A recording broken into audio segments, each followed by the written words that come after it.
Lutuin natin yung ating magaga ng ulam nila. Okay na naman. Gasan muna natin.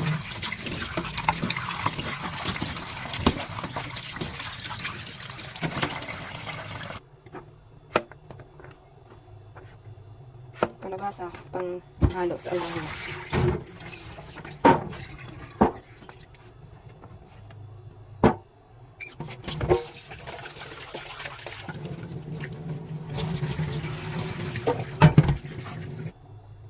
Tsaka malunggay.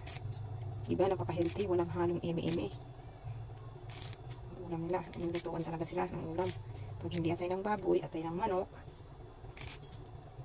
Manok, nilaga. Pero nilaga lang talaga. Walang mga seasonings.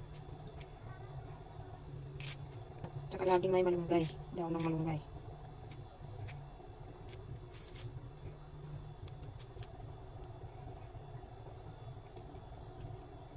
Himayin natin kasi may mga ano.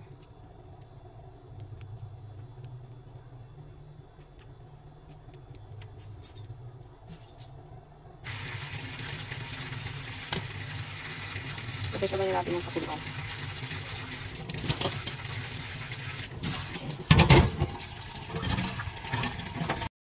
Masustansyang ulam ng mga aso. Mga alaga natin. Ano, malunggay, kalabasa, saka tayo ng manok. Ilaga lang natin yan. Diba? Ayan, nakulo-kulo na.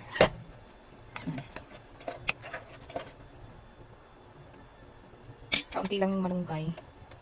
Ayan, hintay na yung maluto. Walang kimi-kimi rot yan. Walang mga seasonings.